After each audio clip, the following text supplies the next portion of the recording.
itu didefinisikan harga-harga pada naik.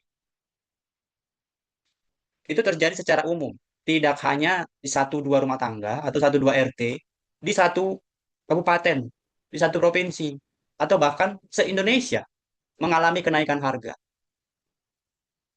Cara mudah mengukur kenaikan harga itu dari barang-barang pokok, barang-barang dapur. Ada yang bilang komoditas yang ampuh untuk mengukur inflasi adalah mengukur harga beras dan harga cabai.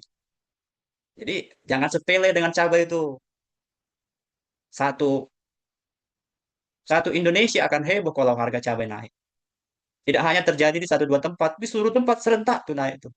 Tapi biasanya kalau udah naik serentak, turunnya tidak serentak. Nah, itu problemnya.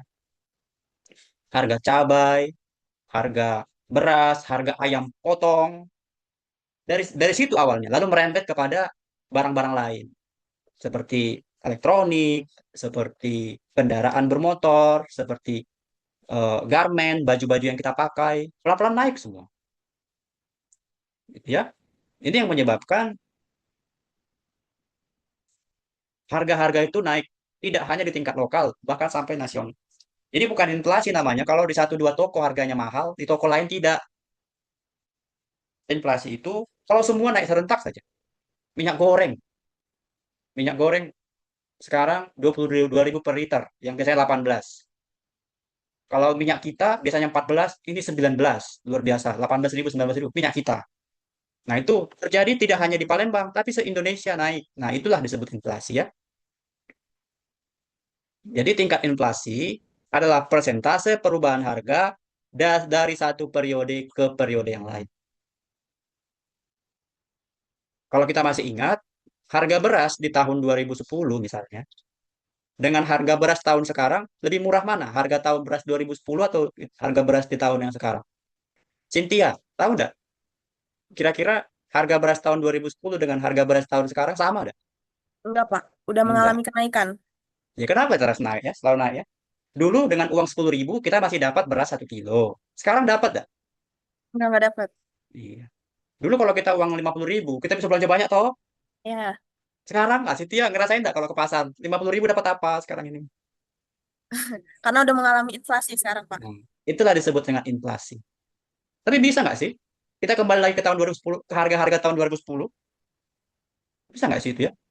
Tahun 2010 kita beli cabai misalnya 13.000 sekilo gitu ya. Atau beli beras 10.000 sekilo. Beli apa namanya? Minyak goreng masih dapat 8.000 per liter. Bahkan ada 6.000 per liter.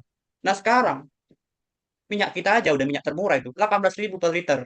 Sudah jauh banget dari 8.000 ya. Dari harga normal biasanya itu 14.000 lah HET-nya per liter. Nah pertanyaannya, bisa nggak kita kembali lagi ke zaman dulu ya? Harga-harga masih terjangkau, masih bisa nggak ya? Problemnya inflasi cepat naik. Kira-kira pendapatan kita ikut naik nggak? Pendapatan masyarakat ikut naik nggak? Karena inflasi terus naik gitu ya. Pendapatan, gaji, apalagi pemasukan masyarakat naik nggak? Nah biasanya laju inflasi lebih cepat naiknya daripada laju pendapatan masyarakat. Gitu ya. Ini menyebabkan inflasi nggak terkejar. Maka di situ perlu kebijakan pemerintah untuk bisa menstabilkan harga-harga di pasar. Nanti kita akan bahas secara lanjut ya. Untuk bisa menstabilkan harga-harga di pasar. Supaya apa? Daya beli bisa dijangkau oleh masyarakat. Nah, di sini ada mengukurnya. Ya, ini harus kita simulasikan. Nanti ada latihan soal untuk mengukur inflasi ya. Inflasi itu bisa diukur, teman-teman. Berdasarkan IHK. IHK ini selalu diupdate per triwulan. Indeks harga konsumen selalu diupdate BPS per triwulan. Gitu ya.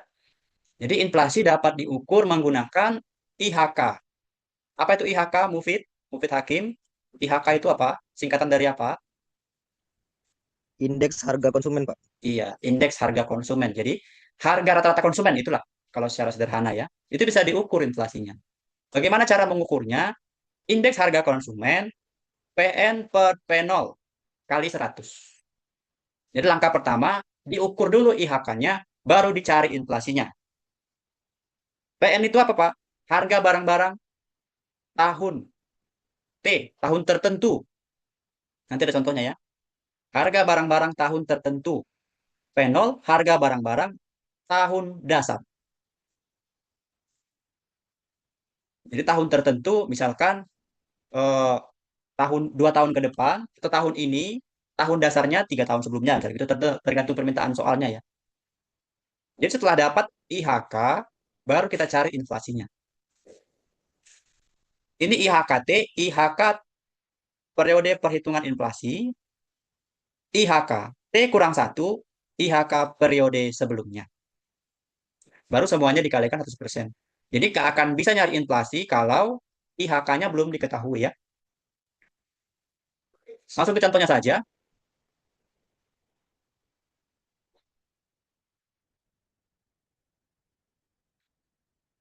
Oke, misalkan ini 1999, 2006, 2017 ya. Harga fast food, beli 20 piece harganya $10. Fast food. Beli buku 20 piece, 20 buku harganya $25. Beli baju, garment ya. Beli satu harganya $50. Jadi boleh barang apa aja ya sebagai contoh untuk mengukur inflasi. Yang penting ada IHK-nya, dapat IHK-nya. Di sini dicontohkan, hitunglah IHK tahun 2016 dan 2017. Baru kita mengukur tingkat inflasi 2017. Ini base year-nya 1999. Nah, sebagai contohnya, tadi beli fast food 20 quantity, itu harganya $10. Tapi 2016 naik jadi $15. 2017 turun jadi $14. Ini buku relatif sama ya. Tahun 1999 beli 20 buku, dapatnya $25. 2016 juga relatif sama ya. Relatif sama. 2017 naik dikit, 27,5. Garment di baju, harga tahun 99 $50 satu baju. Nah, mungkin baju apa ini ya? Baju polo mungkin ya. 2016 naik $100 ya. 2017 turun $85. Maka kita hitung IHK 2016 pakai data yang ini ya. Harganya ini jumlahnya 20 baju. Harga 2015 itu $15. Tambah 20 baju. Harganya $25. Ini 20 buku ya, 20 buku. 20 baju. Sorry, sorry, sorry. Ini kemana larinya? 20 buku. Harganya $15. 20 basket, harga $15. 20 buku, harga $25. Sama satu garment, harganya 100. Ini dia di atas ya. Itu harga.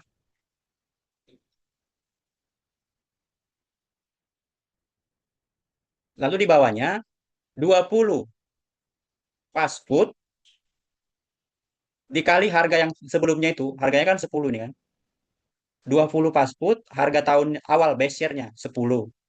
20 buku dengan harga tahun 99 tahun 99. Dan satu garment dengan harga tahun 99 itu $50. Nah, ini dijumlahkan, atas dijumlahkan, bawah dijumlahkan, kali 100, dapatlah 120. Cara yang sama, diukur tahun 2017. Ini 14 dapat dari sini, 27,5 ini, 85 ini dengan harga 2017. Diukur pakai harga base year. Base year-nya ini $10. Ini 10, ini 25, ini 50 gitu ya. Dapatlah 122. Dari IHK itu kita lalu kemudian mencari berapa besar inflasinya ya. IHK 2017 maka 122 ini 122 ukuran 120 dibagi 120 dikali 100%, maka dapatnya 1,67. Nanti supaya teman-teman bisa memahami lebih lanjut, nanti saya kasih latihan soal. Jadi biar jago ngitung inflasi nanti. Jadi kalau kalian mau beli laptop, nah bisa estimasikan inflasi. Oh, nanti ketika inflasi tahun 2026, 2027 sekian. Kira-kira kapan ya saya cocoknya beli laptop gitu ya. Nah, jadi kemarin ada orang menunggu-nunggu ya. Hmm, mau beli iPhone 15 ya, nunggu-nunggu dia. Dia ngitung ngitung apa namanya itu? Sebaran harganya. Ketika ditunggu-tunggu sampai kemarin nggak turun-turun, baru 2 hari yang lalu turun harga iPhone 15 turunnya 250.000. Wah, nggak signifikan ya. Nyari-nyarinya susah. Tapi kalau kita bisa mengukur berdasarkan inflasi, kita bisa estimasikan dana apa namanya tabungan kita nanti berapa besaran inflasi. Bisa kita estimasikan ya. Apa penyebab inflasi? Kalau berdasarkan teorinya klasik, inflasi karena jumlah uang beredar itu banyak. Jumlah uang beredar makin tinggi, Kalau kita banyak uang, maka kita banyak belanja gitu ya. Kalau kita banyak uang, maka niat untuk membeli tinggi. Banyak uang, makin banyak belanja. Makin banyak belanja, permintaan juga makin banyak ya. Jadi kalau gaji orang makin banyak, maka daya belinya makin tinggi. Ketika daya belinya makin tinggi, semua mau dibeli. Ini menyebabkan inflasi. Jadi di sini bayangkan kalau pendapatan masyarakat itu naik, serentak naik, maka kalau dapat gajinya naik, daya beli naik, belanja juga naik. Bayangkan kalau itu terjadi kepada seluruh warga negara, maka inflasinya nggak terkontrol. Tapi syukur alhamdulillah ada namanya unfull employment. Jadi akan selalu ada orang yang nganggur, baik karena permintaan sendiri atau karena sistem atau situasi. Jadi di sini toleransi sebuah negara itu boleh nganggur adalah 4% dari seluruh jumlah penduduk. Jadi kalau 4% orang nganggur sebuah negara masih normal, karena itu juga perlu untuk menjaga inflasi. Nah, di sini juga kadang jadi jebakan bagi pekerja. Kenapa gaji mereka nggak naik-naik? Kenapa gaji mereka seperti melambat kenaikannya? Karena kalau gaji itu langsung melesat naik, belanja naik, sehingga eh, ancaman juga bagi sebuah negara dia jadi inflasi. Itu kan menurut teorinya klasik ya. Maka di dalam teori klasik, perputaran uang itu disesuaikan dengan besaran eh, pengelolaan perusahaan. Jadi kalau perusahaan lagi rugi, mereka bisa menurunkan gaji pegawai tapi tidak memecat. Itu kalau di jalur teori klasik begitu. Kalau misalnya perusahaan lagi rugi, laba lagi menurun, mereka umumkan kepada seluruh karyawan. Perusahaan sedang mengalami kerugian, laba menurun, maka kami mengambil kebijakan gaji pegawai diturunkan, tapi tidak di PHK. Beda kalau teorinya yang modern Keynes. Kalau dalam teori modern Keynes, kalau perusahaan itu mengalami kerugian, laba menurun, mereka nggak bisa menurunkan gaji pegawai. Karena gaji itu flat. Misalnya gaji 3,8, nggak boleh turun. Kan bisa protes sama pekerja kalau gajinya turun. Maka bagaimana caranya supaya gaji nggak turun? Maka jumlah pegawai yang dikurangi. Itu yang menyebabkan PHK. Nah, Indonesia biasa pakai Keynes kan, fenomena apa namanya perusahaan Indonesia bisa pakai Keynes. Jadi kalau misalkan pendapatan atau laba sebuah perusahaan menurun, ekspor melemah, sehingga pendapatan tidak seperti biasanya, ada banyak orang harus digaji nih. Nggak mungkin diturunkan gaji pegawai. Kalau gaji pegawai diturunkan, bisa demo pada buruh. Bisa demo para buruh ya. Nah, ini menyebabkan mau nggak mau, supaya perusahaan terus berjalan, PHK harus dilakukan. Dikurangi jumlah pekerjanya. Jadi kalau kamu nanti jadi, apa namanya, punya usaha kecil-kecilan, kalau kamu punya karyawan 5 saja misalnya. Ketika keuntunganmu atau kamu sedang mengalami kerugian, pakai strategi mana kamu? Pakai strateginya klasik atau strateginya Keynes? Kalau strategi klasik, diumumkan pendapatan kita melemah, penjualan kita itu drop sehingga laba kita menurun. Mau nggak mau ya seluruh pegawai gajinya diturunkan, tapi kamu tidak, saya PHK. Atau di sini mengurangin jumlah pegawai. Ketika penjualan kita menurun, laba perusahaan kita melemah, kita umumkan kepada kepada seluruh pekerja, laba perusahaan melemah atau pendapatan perusahaan menurun. Maka mau nggak mau saya harus mengurangi jumlah pegawai dari 5 menjadi 3 atau 2. Ada 2 yang dibuang. Nah, itu kalau metodenya Keynes, metode Keynes begitu. Tapi kalau metode klasik, dia tetap mempertahankan pegawainya 5, tetapi gajinya dikurangi. Kalau penyebab inflasi di eranya Keynes, ini Keynes ini sebagai eh, tokoh ekonomi modern ya. Kalau tokoh ekonomi klasik ada banyak, ada David Ricardo, ada Adam Smith sebagai bapak ekonomi teori ekonomi klasik ya, bapak ekonomi lah bisa dibilang. Di dalam teori Keynes, kenapa inflasi bisa naik? Konsumsi rumah tangga naik. Rumah tangga pada belanja terus. Itu terjadi karena apa? Pendapatan, daya beli, permintaan. Ini menyebabkan inflasi.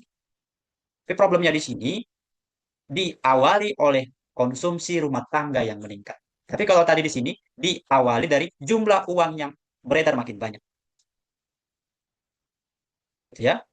Pemasukan makin banyak. Nah, di sini diawali oleh konsumsi rumah tangga. Nah, ini problemnya. Konsumsi rumah tangga meningkat karena kebutuhan, bukan karena pendapatannya yang relatif naik. daya beli naik ya. Ini penyebab inflasi. Lalu kemudian penyebab inflasi lagi menurut Keynes, pengeluaran pemerintah atau government. Pengeluaran pemerintah naik untuk belanja pegawai, belanja kebutuhan-kebutuhan pemerintah. Ketika pemerintah butuh uang banyak, mereka cetak uang sebanyak-banyak. Ngeprint uang sebanyak-banyak. Sehingga jumlah uang beredar di masyarakat naik, inflasi naik. Jadi pertama tadi penyebabnya jumlah uang beredar naik, pendapatan naik, inflasi naik. Lalu problem kedua, konsumsi rumah tangga meningkat. Ini saat lebaran tahu banget kita nih, saat lebaran. Konsumsi rumah tangga meningkat. Lalu kemudian daya beli naik, inflasi naik. Kemudian kalau dari pemerintah, konsumsi pemerintah juga naik. Sehingga pengeluaran pemerintah naik, cetak uang makin banyak, jumlah uang beredar makin tinggi. Ini menyebabkan inflasi. Jadi tiga ancaman itu. Tidak hanya itu aja, ada lagi, yaitu pajak naik. Ya, pajak naik.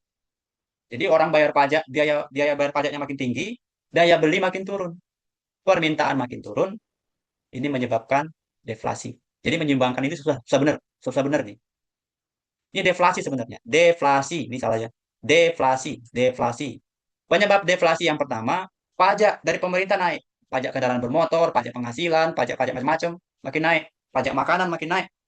Jadi orang menahan daya belinya, ya. Pajak konser naik, pajak padel naik, ya. Jadi menahan daya belinya. Permintaan pun nahan. Ini menyebabkan deflasi. Penyebab deflasi berikutnya, tingkat suku bunga. Orang menginvest rendah.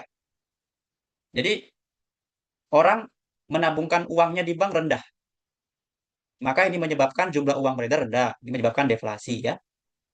Penyebab deflasi berikutnya yaitu tidak stabilnya antara supply dan juga demand. Tidak stabilnya antara permintaan dan juga penawaran ya.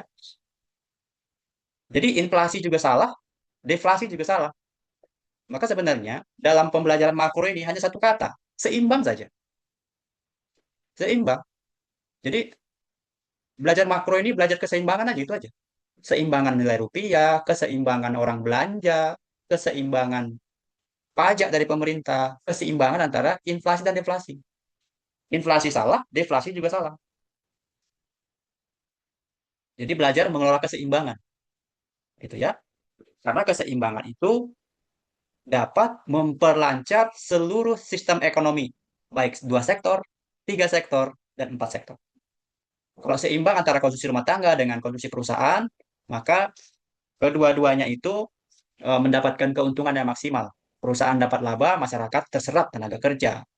Lalu kemudian kalau perekonomian tiga sektor, rumah tangga, perusahaan, dan juga pemerintah. Pemerintah mengembangkan pemasukan berdasarkan pajak. Jadi kalau dinaikin pajak berpengaruh itu kepada konsumsi rumah tangga dan perusahaan. Jadi semua-semuanya mencapai garis keseimbangan. Mencapai garis keseimbangan gitu ya. Nah, ini yang membuat tatanan prinsip-prinsip ekonomi yang kita bahas dalam makro itu satu kata saja, seimbang saja. Oke, ini terakhir ya, ada namanya kurva Phillips. Ya, kurva Phillips ini sebenarnya mengukur hubungan antara inflasi dan pengangguran. Kita harus pahami bahwa memang harus ada pengangguran di satu negara. Nggak boleh semua kerja. Baik pengangguran karena terjadi secara natural atau memang karena by system. Gitu ya. Maka sebuah negara akan merasa hati-hati kalau semua orangnya bekerja. Harus ada pengangguran. Mau nggak mau begitu. Dalam teori ekonominya bilang begitu. Pengangguran itu baik secara natural misalnya terjadi karena perkembangan teknologi ya. Yang biasanya pabrik itu mempekerjakan orang secara manual, misalkan pabrik roti ya, mempekerjakan orang secara manual. Jadi perusahaan mengembangkan strategi. Sudah buy mesin yang awalnya manual mempekerjakan 500 orang di satu pabrik. Tapi sudah buy mesin, kira-kira jumlah pekerjanya tetap atau berkurang? Karena ada pakai mesin. Sudah pasti berkurang. Oh, sudah ada mesin. Maka yang tadi pekerjanya 500 orang, maka karena udah pakai mesin dikurangin jadi 100 saja. 400-nya hilang. Cari kerja lain. Nah, sepanjang mencari pekerjaan ini kan mereka menganggur. Gitu ya. Jadi setiap ada intervensi atau strategi dari perusahaan akan selalu mengalami rotasi pekerja. Yang kedua, secara alami, kenapa ada pengangguran? Yaitu dia sendiri yang resign. Misalkan dia sudah bosan kerja di sini, dia mau meningkatkan skillnya gitu ya, supaya dapat perusahaan dengan gaji yang lebih tinggi. Maka dia resign dari pekerjaan A di tempat kerja A, dia resign, kemudian cari-cari kerja untuk gaji yang lebih besar dari perusahaan tempat dia kerja sebelumnya, gitu ya, dia resign dengan segala usaha, lalu kemudian dia mendapatkan pekerjaan yang lebih baik, lebih bagus dari yang sebelumnya. Karena kan setiap orang kan pengen menaikkan pendapatannya, menaikkan total revenue-nya, gitu ya. Itu cara natural itu terjadi. Ya kalau ini terjadi orang misalnya lompat-lompat pekerjaan gitu ya, tiga, tiga, 3 tahun, setelah 3 tahun dia resign, cari yang lain, tiga resign, cari yang lain gitu ya. Itu yang menyebabkan pengangguran selalu ada. Yang ketiga menyebabkan pengangguran selalu ada, misalkan ada keputusan seseorang memilih tidak bekerja karena hal-hal lain. Seperti kalian ini, kuliah ya. Kalian dianggap sebagai pengangguran nih, tidak bekerja. Tetapi sedang menginvestasikan sesuatu kan. Menginvestasikan sesuatu. Kalau saya tamat SMA, kerjanya paling di mana? Paling UMR gitu ya. Tapi kita memilih investasi dalam bentuk kuliah gitu ya. Dalam bentuk kuliah. Maka diharapkan gaji kalian bekerja setelah kuliah akan berbeda dengan yang tidak kuliah kan begitu. Jadi itu secara natural. Tidak dipaksa itu karena keputusan masyarakat. Ya, baru ada lagi dengan by system ya. Misalkan sebuah negara menerapkan UMR, UMK atau kebijakan tertentu yang menyebabkan orang-orang kehilangan pekerjaannya. Itulah karena PHK, goncangan ekonomi, atau kebijakan negara terhadap sebuah perusahaan yang mendapat teguran atau ilegal sehingga perusahaannya ditutup gitu ya. Sehingga yang dikorbankan adalah pekerja-pekerja yang kehilangan pekerjaan. Nah, itu pada intinya ya. Jadi sebuah negara tidak akan bisa full employment.